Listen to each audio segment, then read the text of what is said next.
To everything there is a season and a time to every purpose. The temperatures are getting warmer, the days are getting longer.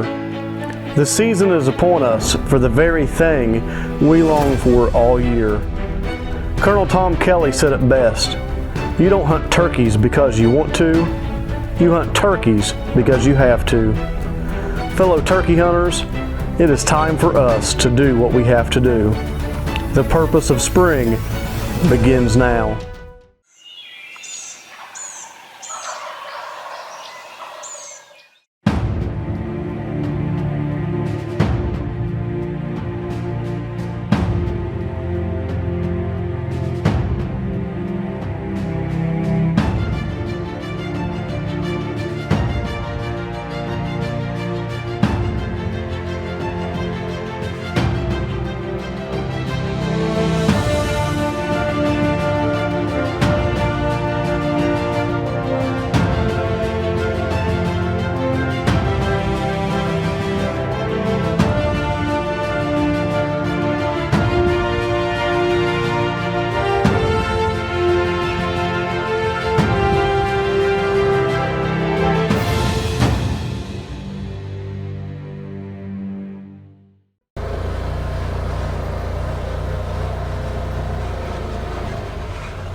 It is a hot one today, low 90s, and it's only mid-May. We're out here spraying, trying to get our food plots prepped up, get ready to plant some BTI in them for this coming fall. You know, another couple weeks, be hanging some sniper trail cams for the start of velvet season, which that's probably my favorite time of the year. You know, speaking of favorite times of the year, Millie's just ended, and that'd be turkey season. You know, 3 years ago, she'd never turkey hunted, not one time. And that's surprising, growing up in a family of hunters, especially, you know, with her dad being a big-time turkey hunter. I figured she at least would have went once, but she hadn't. Now, deer and bear, she hunted quite occasionally. I mean, all the time when she was growing up. But never once did she take that first turkey hunt. So I talked her into going, and her first day was unreal. We'd seen 8 or 9 toms, never could get any to come in. We had one walk right by, right out of the gate. It was a morning that she'll never forget turkey hunting wise, and we ended up tagging a Jake that morning. But as a guy that somebody had been turkey hunting a lot, it was very frustrating. I mean, these toms just wouldn't commit, they wouldn't come in, they walked away. So it was aggravating.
So as you can see, you know, Millie's first time ever going turkey hunting was a pretty good one. I mean, she got a Jake, she got to see a big tom in full strut, in front of the blind that she shot the jake out of. Now, we had originally set up on the opposite side of the farm. When, you know, we hit the hoot owl a couple times, that point, you know, at this far ridge, it was tore up. I mean, gobblers were gobbling everywhere. So we opted to move. The time we got down there, it was daylight and they were off to roost. And as we was walking in that ground blind, you could hear one gobble just over the hill. I stopped her. I'm like, nah, if we even try to get that ground blind, he's gonna see us. So we sat down. I was hoping to call him out in the road and him come to us. Well, he came out in the road, but he went straight over in front of that ground blind and strutted. And of course, 2 hens joined in with him, and a couple more hens come up the hill.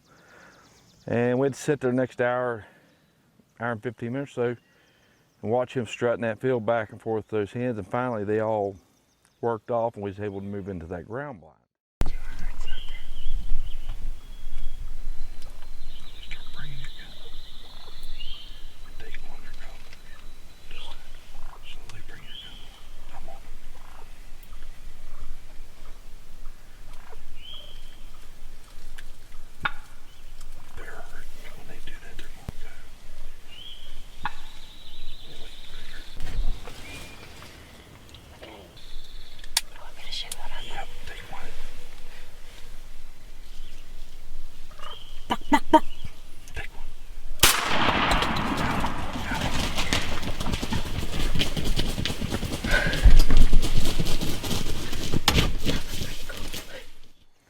Now, we hadn't been there 20, 30 minutes and I wasn't really doing much calling. I was hoping they'd come back up the hill. He gobbled at me a couple times. He was dropping off. I just sat there and I was like, maybe he'll come back. Well, here all of a sudden, here comes a group of jakes, and I wanted her first experience to be a great one, and it was. I let her pick one out, and she, of course, you see what happened. Now, next year and a half, you know, rest of that season and the following year, we struggled hard. I'm not a great turkey hunter. You know, I'm decent. But anytime I get good help, I'll take it. You know, Nathan kept telling us about DSD decoys and just kept preaching. And I'm like, whatever, you know, decoy's a decoy. Well, they're not. Obviously, you know, I called up several times and none of them would come in. So at the end of that third season, I was frustrated. I mean, aggravated. And it was in the last week of turkey season. I told Millie, I said, let's go buy a set of those decoys. So we did. And our very first morning out, it paid off. I mean, those decoys paid for themselves. I mean, on a day when I expected nothing to happen, it was probably pretty much the last day we was going to get to hunt for that year. And magic. As long as it's not storming, I'm fine. The camera can take a little bit of rain. We can get in there. We know where a couple turkeys are roosted at, so if we get in there close to them. We got a couple of little food plots, you know, we use for deer hunting. So maybe they'll fly down or come up to them food plots. If it's raining, we'll see. Be our first day out with the DSD decoys, very first trip. So we've had a lot of struggles, and Nathan claims that's what our struggles are, so we'll find out. Well, I just want to give you a weather update. It's really looking bad. As you can hear, thunder and lightning. Storms will be all through the area. So we'll get off here and get ready and head to the woods. Hopefully it'll clear out and we can get there and get it done this morning.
Can you shoot the front one first?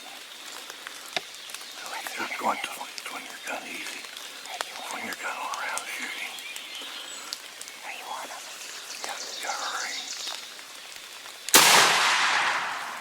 Good job. Oh yeah. Good job, Millie. That was stressful. Is there another one over there? He went over to you. I'm cycling. Had a pretty good morning. Didn't think that I would. We had some pretty severe thunderstorms rolling in early this morning. I'd even contemplated if it was worth coming out or not, but you can't kill them from the couch. So we decided to come on out.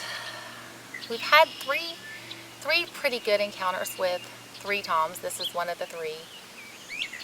Chad had ran into them the first week and just solo filming and couldn't get it pulled off.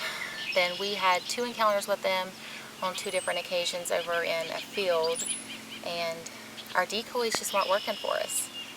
They came in with hens, decoys were right there, and they just followed the hens. So switched it up after talking to a couple friends about the DSD decoys, and went to Gobblers yesterday, bought those, and this morning it's game over.